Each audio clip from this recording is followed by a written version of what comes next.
For the past 5 months, we've had an excessive amount of house break-ins on the north end of the county. We have been working at a unified and joint operations with the Sheriff's Office, Wilmington Police Department, the FBI, and Probation and Parole.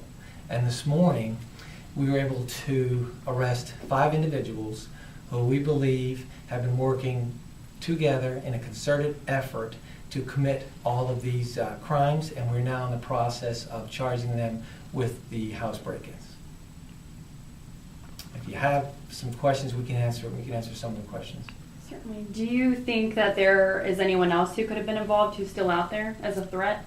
At this point, we believe we've gotten the core, and as we investigate, now that we've got the individuals, there may be some more, but I do not anticipate any more people being arrested now. Probably more charges coming, but we'll just see how the investigation goes. As far as, of course, it was just burglaries. Were they can you talk about items they were taking or they were looking for? Sure. Most of these were daytime house break-ins, and they took electronics, money, jewelry, guns, so pretty much anything they could find in the house of value they were stealing. A lot of the neighbors I was talking to out there were just, surprisingly, a lot of them said, "Oh, that's good to know. I didn't hear about it because I leave my doors open." Was that kind of the situation, or were they forced entries pretty much? I think we had the mix, but most of them were forced entries. They forced in, during the daytime, doors, windows, forced entries. Any advice you'd give to the residents of that area, seeing that it may be an ongoing investigation, you're still looking into it? Sure. If anybody has got information they'd like to contact us, they could call us at the main number, 798-4200, and we'll get a detective to call them back. But we believe we've gotten the core group of individuals that were committing these house break-ins. Can you tell us anything about the investigation, like how you were able to identify the suspects?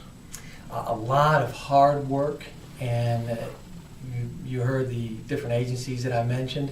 Again, when we work together, when we share resources, we got information from the citizens, and so together with a lot of hard work by our detectives, we were able to make these arrests.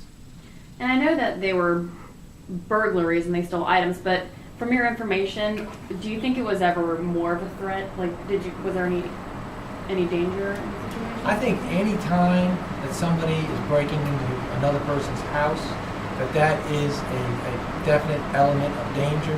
And we do find that, that crimes start off small. Maybe you go into a car, maybe you steal some stuff from a store, then you start going into one house. Now we have 5 individuals who are working together, planning, working in concert to commit all of these house break-ins. So absolutely dangerous people who I believe now we've gotten off of our streets. Do you know anything about why they were doing it? I mean, was it money? Were they trying to buy drugs? Was it? Don't have a lot of that information available right now. Like I say, it is an ongoing investigation. Any tips to homeowners, even though these guys have been caught, just to make sure their home is secure? I mean, anything you can say? Absolutely. If you lock your house, the typical nosy neighbor, if you have people that are home during the day, then they're the ones that can call us and tell us something's going on. Neighborhood watches, please organize yourself so you can be our eyes and ears, and it can help us. Any chance these individuals have a past of larceny or burglary, anything like that you may be able to say, or did they have a past at all? At this point, it'd be a little early for me to say that. I'm sure once we give you the names and all, you can probably do some checking yourself. In previous stories we did, some people expressed that they were a little upset with the process, and they think, not a lot of work was done on their behalf. What would you have to say to that? I think if you'll think back, we call this Operation Patience.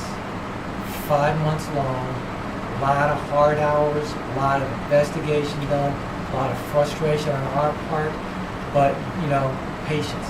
You have to have information together, and these people were very organized, and so it was difficult to get information on them.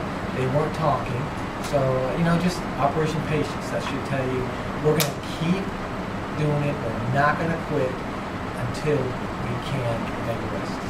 and this might just be speculation, but do you think there's a chance that these people could get some of the items back?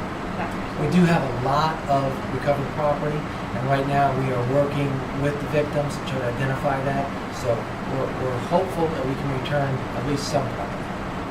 Do you think that this neighborhood will feel safer tonight, knowing that these guys are caught? I hope so. I know that my children live in the affected area, so I know I feel safer for them. But absolutely, I think to know that we have worked together with all these different agencies to make these arrests, get these criminals off the street. Absolutely. You probably mentioned this, Cheryl. I just didn't catch it. Number of incidents in the past 5 months. I know there's probably at least 40 houses that have been broken into, and that's on the north side of the county. That's not the other side.